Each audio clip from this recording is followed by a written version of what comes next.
This radio show curates Japanese anime culture and economy. TORO Animation Soken.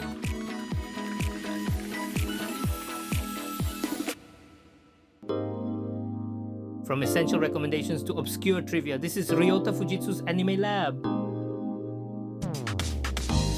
From classic recommendations to obscure trivia, Ryota Fujitsu's Anime Lab, SBS Radio, TORO Animation Research Institute. During this segment, our chief researcher Ryota Fujitsu will randomly introduce historically significant anime and present column-style discussions on anime-related topics. We look forward to it. Yes. Today we'll be talking about the Expo, and we've received a report from our listener with the radio name Duck Papa. He says, I participated in the test run where visitors were allowed in before the Kansai Expo officially opened yesterday. The life-sized Gundam relocated from Yokohama welcomes you at the Gundam Pavilion. After riding the orbital elevator to reach the space station, those famous mobile suits appear in a thrilling sequence. Across from it, at the Persona Pavilion, Neo Atom, who has been reborn with a blackjack-style iPS cell heart transplant, introduces various future medical technologies related to the human body. Also, the Signature Pavilion, produced by Macross director Kawamori, offers an amazing fusion experience in the Adventure of Life cycle. It was fantastic. So we've already received this early report. I'm really curious about that Kawamori thing too. Also, I helped a bit with the Gundam Future Pavilion pamphlet, writing the introduction and some interview sections. I wasn't heavily involved or anything, more like just a tiny corner of the project, you know? Today we're talking about anime that features the World Expo. We've already received some sharp predictions on X. Radio name Kurekui-san says, Revenge of the Adult Empire might come up.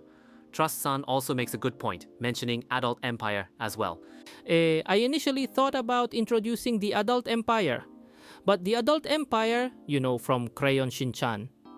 The storm called The Adult Empire Strikes Back features the 20th Century Exposition, not Expo 70 or the Osaka World Expo. It's like an exhibition that reminisces about the Osaka World Expo, which is why the Tower of the Sun appears in it. That was a strict call. I judged it quite strictly. Is that so then?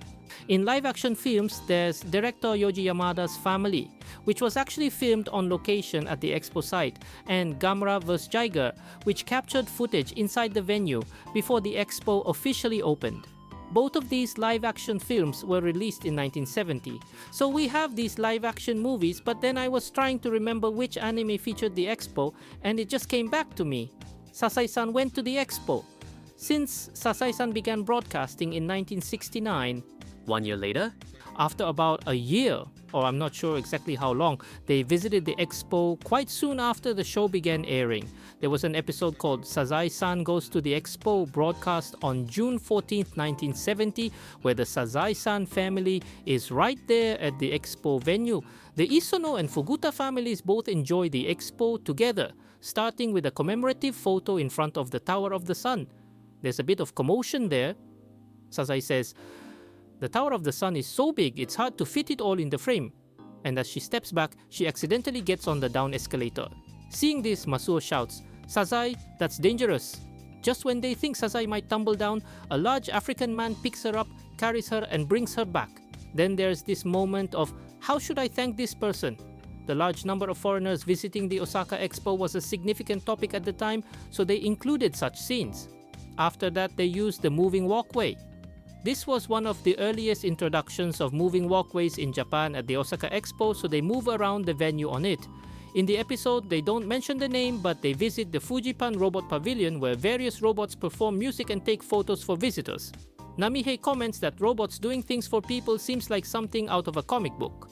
Later, they go to the Toshiba Ichi Pavilion, which features a 360-degree multi-screen theater. The seats are arranged in a circle with large screens surrounding the outside, so viewers can see scenery no matter where they look. The theater itself functions as an elevator that rises up, and when it reaches the top, the screening begins. When it descends, they go underground to the Water Plaza, where they enjoy illuminated fountains in a darkened space. That's not just something from an anime, but actually describing real things that existed, right? So after that, there's a story about Tara-chan getting lost and everyone panicking. Even before that, Tara-chan was quite the wanderer, but this episode was created with this "oh no, what do we do" feeling, and it was broadcast. a little while back, though by a little while I mean probably the early 2000s, they repeated this episode during a Sazai-san special program, so I think many people might have seen it then. The Sazai-san family is quite curious about events and attractions in that sense, and out of the 5 international expositions held in Japan, 4 of them have appeared in the main series. They actually go visit them. You're really enjoying yourself, aren't you? The Osaka Expo in 1970, the Okinawa Ocean Expo in 1975, then the Tsukuba Expo in 1985, also called the Science Expo, and then the Flower Expo in Osaka in 1990. For all these 4 expos, there were actual episodes where the characters visited them. The 2005 Aichi Expo, held in Aichi Prefecture, was only featured in the opening sequence. In the Sazai-san opening theme song, they showcase various landscapes from around the country, and that's where the Aichi Expo was featured. So now, whether the Sasai-san family will visit the upcoming Osaka Expo or not becomes quite a significant issue. When did we last broadcast? Was it in which month of 1970? It was broadcast in June 1970. That's 3 months after the expo itself opened in March. That was quite a quick turnaround until broadcast time, wasn't it? So it's like they produced it right after gathering material. There were probably test broadcasts beforehand, and I think there was quite a lot of promotion about what kind of content would be shown, so that might have been part of it. For instance, that Gamera Monster movie we mentioned earlier was broadcast on March 21st, so it was tied to the expo, but they filmed the expo site while it was still under construction, and apparently it wasn't even an official tie-up. So for that Sazai-san episode, they probably gathered information in advance, actually visited the site, incorporated what they needed to reflect, and then completed it. Does Sasai-san often incorporate current events into its stories? And when it does it go as far as social satire? It's not quite satire, is it? What's interesting is when characters visit places that are currently trending. Like pilgrimages to anime locations, it's probably entertaining when characters go to real places.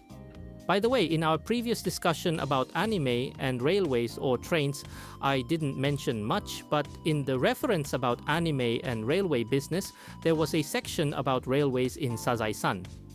In Sazai-san, they occasionally take trips to faraway places during special episodes, staying overnight. While the commuter trains they usually take are drawn rather generically or anonymously, without identifiable features of specific train lines. The express trains or local trains they ride when traveling to rural areas are depicted more realistically. I think the expo is part of this approach. When they go there, it's portrayed very realistically, meaning the world they inhabit is shown to be the same as ours. I'm really curious whether they'll go this time. And since we mentioned Adults Empire earlier, I should note that it was released in 2001, right at the beginning of the 21st century. It came out at a time when people were saying we've entered the 21st century, so the 20th century is now the distant past. Though it's a film from nearly a quarter century ago, in that movie, Hiroshi had memories of the Osaka Expo, right? He talked about going to the Osaka Expo as a child and having a wonderful time. Are you born in the 60s? Yeah, Hiroshi was born around the late 1960s, and he has memories from when he was little, probably from single-digit ages in the early part of that era, so it's very nostalgic for him. It's his formative landscape. He's probably around the same generation as director Hara, which is why the expo scenery was written as something incredibly nostalgic. Actually, in the TV series, there was an episode where Hiroshi and Misai visit a facility where they experience their own childhood, and director Keiichi Hara got really into researching that. He then dumped all that research material into the movie. To put it bluntly, it was inserted with such force that it threatened to derail the Crayon Shinchan storyline, and that's when director Hara decided to make Adult Empire as a way to steer toward making the kind of films he wanted to make. The following year, he made Apar, The Great Battle of the Warring States, and then graduated from Shinchan. So the experience of making Adult Empire became the catalyst for director Keiichi Hara's departure from Shinchan. Yes, those memories of the expo really do resonate. So I've given you this bonus talk about Shinchan, but today's topic was about the event Sazai-san Goes to the Expo.